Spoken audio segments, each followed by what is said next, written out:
It's my feel-good breakfast show. Very forward to it.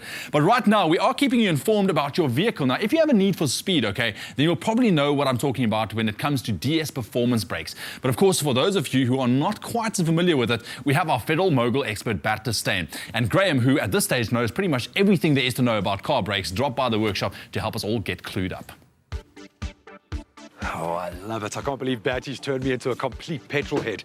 I now understand what he means about getting the most out of a high-performance vehicle. If you're looking to invest in a high-performance braking system for your car, there are a couple of things that you really do need to be aware of. And I want you to listen very carefully today because you could win R1,000 cash. We'll have those details at the end of the insert. Let's go. When it comes to performance brakes when pushing your car at higher speeds and higher revs per minute, stopping efficiently is critical for safety. What sets a performance system, and in particular the discs, apart from a normal braking system?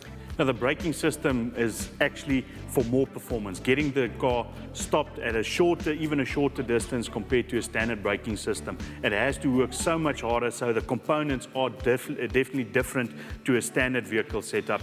So therefore, we introduced the DS Performance into our range. The little color bars here on the side of the disc, what do those demarcate? These color bars are actually temperature indicators on the disc itself.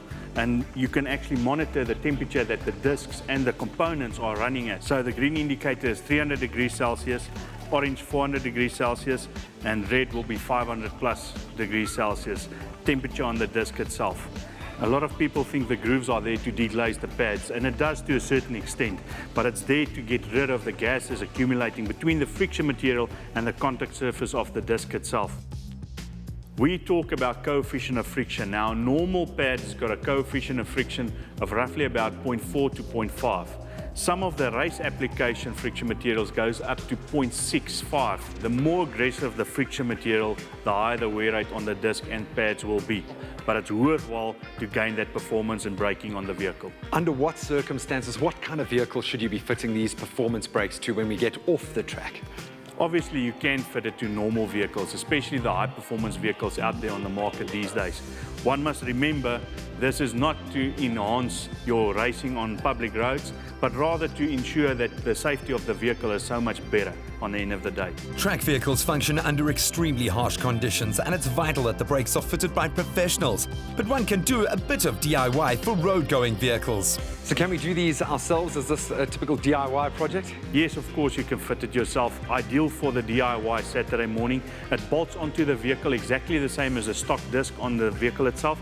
And also the pads fits into the cradles or the calipers of that vehicle. No modification needed. It's a bolt-on upgrade to enhance the performance of that vehicle. I love how excited you get about this.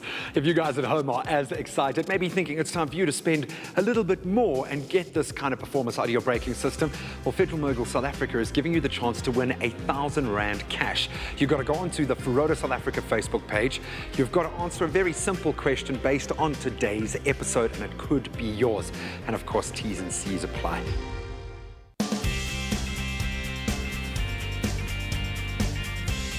You're in control with Ferodo.